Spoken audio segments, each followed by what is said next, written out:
Assalamualaikum warahmatullahi wabarakatuh. Salam sejahtera, salam sehat untuk kita semua. Semoga juga teman-teman dalam keadaan baik-baik saja. Saya akan berbicara tentang pemain-pemain abroad kita atau pemain diaspora yang bermain di Eropa untuk klub mereka masing-masing. Usai mereka memperkuat tim nasional kita di bawah pelatih kepala yang baru John Herman di FIFA Series. Ya, kita tahu bersama bahwa Jai Isyas dan kawan-kawan ya sudah memainkan pertandingan lawan Saint Kitts, menang 4-0 dengan kalah di final melawan Bulgaria dengan 1-0, dan mereka kembali ke klub masing-masing.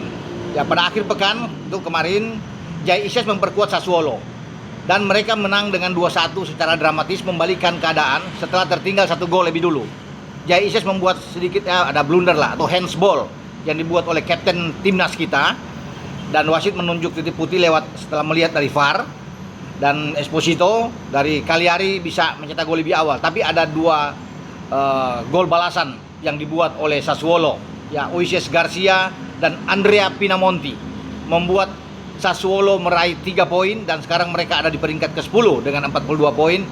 Saya rasa ini sudah aman buat mereka, tidak akan terdegradasi dengan posisi seperti saat ini. Dan Jai bermain penuh pasti, tidak ada Tarik Muharrimovic pasangan dia, karena Tarik Muharrimovic kemarin sedang bereforia saat memperkuat Bosnia and Herzegovina. Mereka menyingkirkan Italia lewat adu penalti, tapi Tarik tidak ada dalam permainan di 4 back flat yang ditampilkan oleh Fabio Grosso, pelatih dari Sassuolo. Tetapi Jai tetap ya tidak tergantikan. Oke, kalau Emil Audero yang memperkuat Cremonese baru akan main nanti malam. Ya. Dan saya bergeser ke Bundesliga. Di sana ada Kevin Dix bersama dengan Borussia Mönchengladbach. Sayang tim asuhan Eugen Polanski ini tertahan di markas mereka, draw oleh klub papan bawah Heidenheim. Dan kalau bicara dengan Kevin Dix, ya, yang kemarin juga sempat membuat ada penalti dari Bulgaria di FIFA Series, dan Kevin Dix bermain full, juga tidak tergantikan. Tapi posisi dia bukan di bek kanan, bukan di bek tengah, tapi kembali dimainkan Polanski di bek kiri. Dan ada 1 kartu kuning yang diterima oleh Kevin Dix dalam pertandingan. Mestinya mereka harus bisa menang dapat 3 poin biar lebih enak buat mereka lah, ya, untuk bisa naik ke papan tengah. Ya, tetapi Heidenheim mampu mencuri 1 poin ini yang mungkin agak disesalkan oleh Kevin Dix dan kawan-kawan, karena Heidenheim sedang bergelut dengan situasi dan kondisi akan degradasi ya ke second Liga 2 lah di Bundesliga. Tapi tidak mengapa, Kevin Dix akan terus berjuang bersama dengan Gladbach untuk tetap bertahan di kasta tertinggi di Bundesliga. Sementara di Prancis di Ligue 1, Calvin Verdong walaupun hanya bermain tidak lebih dari 2 menit karena menggantikan Romain Perrault, ya, pelatih Genesio memainkan dia, tapi klubnya Lille bisa menang ya dalam pertandingan kemarin melawan Lens dengan 3-0. Ini pembalasan karena di pertandingan pertama ketika debut dari Calvin Verdong bersama dengan Lille itu dihajar oleh Lens, ya, debut yang tidak mengenakan tentunya bagi Verdong, ya. Tapi kemarin Verdong dan kawan-kawan tentunya menuntaskan 3 poin, membuat mereka ada di posisi di Liga Champions, berselisih 1 poin dengan Marseille yang mereka kalahkan sebelumnya di markas Marseille di Stadion Velodrome dengan 2-1. Marseille baru akan bermain. Kalau Marseille menang, Marseille akan menggantikan posisi dari Lille, turun lagi posisi 4. Tapi dengan di posisi ketiga berarti di sana ada zona Champions. Kalau ini terjadi pada musim saat ini, berarti pada musim depan ada pemain Indonesia yang akan tampil di kasta tertinggi sepak bola Eropa, Champions League.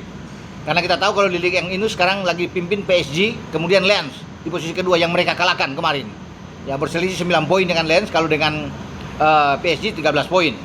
Memang sedang berjuang bagi Calvin Verdong dan kawan-kawan untuk tetap bertahan di posisi ketiga, atau ya kita akan tunggu nantinya sampai ke depan. Tapi Verdong sudah mendapatkan tempat, ya, 14 kali dia sudah dimainkan oleh Genesio, Bruno Genesio bersama dengan Lille.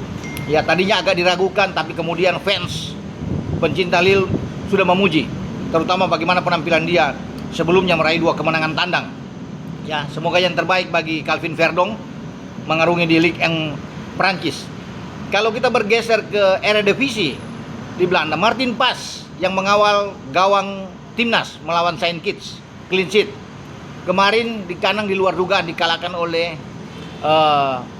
Twente dengan 2-1. Jadi saya pikir ini menjadi petaka bagi Ajax yang turun ke posisi kelima di Eredivisie. Padahal kalau bermain di kandang mestinya mereka bisa menang. Ya, tapi apa boleh buat?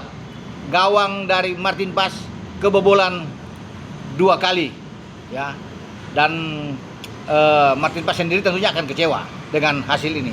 Walaupun sebenarnya mereka masih punya peluang untuk bisa terus menerobos masuk ke zona Champions di Eredivisie.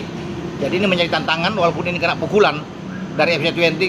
Ke depan Ajax harus lebih konsisten lagi untuk bisa bermain. Memang 3 poin kalah di kandang sangat terasa sakit ya oleh fans Ajax ketika mereka terjungkal di Johan Cruyff Arena. Tapi itulah sepak bola yang kadang sulit untuk diprediksi. Sementara pemain belakang kita Justin Hapner itu masih diparkir, tidak ada dalam daftar pemain di DSP ataupun di cadangan, karena mungkin ada ini menjaga segala kemungkinan, karena akan lagi rame dengan paspor gate ini kan, masalah tentang izin kerja yang sebelumnya dialami oleh Dean James bersama dengan klub dia Go Ahead Eagles dan diprotes oleh Nabreda. Sekarang Justin Hapner coba ditepikan setelah memperkuat timnas Indonesia, akan mengurus izin kerjanya. Kalau izin kerja sudah oke, administrasi, dia bisa bermain lagi bersama. Itu akan diupayakan oleh PSSI sekarang untuk semua pemain-pemain Indonesia ya, itu bisa bermain dengan klub masing-masing, termasuk Justin Hapner dan juga dengan Dean James. Ada Nathan Chu di Eerste Divisie dan Tim Hypens. Kemarin tanpa Hapner, klub Fortuna Sittard, klubnya Justin, dikalahkan oleh AZ Alkmaar dengan 2-0 ya. Sementara klubnya Dean James, walaupun Dean James juga tidak akan bermain pasti, itu akan bertarung hari ini dengan PEC Zwolle ya. Dan kita saja berdoa ya, semoga urusan administrasi soal izin kerja ini selesai. Jadi bukan soal naturalisasi. Kalau naturalisasi Indonesia itu sah, mereka udah Indonesia, udah berpaspor Indonesia, tinggal mengurus izin kerjanya aja bersama dengan klub, diselesaikan.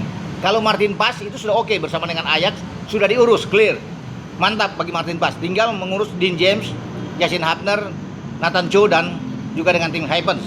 Semoga mereka bisa bermain untuk bulan depan, sudah bisa bermain setelah semua administrasi izin kerja dituntaskan oleh klub masing-masing dan pemain. PSSI terus bisa memberikan dukungan dan bahkan untuk membantu mempercepat proses izin kerja mereka bersama dengan klub mereka.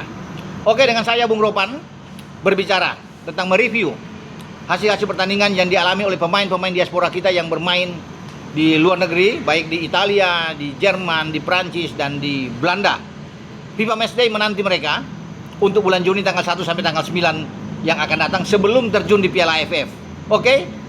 Saya Bung Ropan, ciao.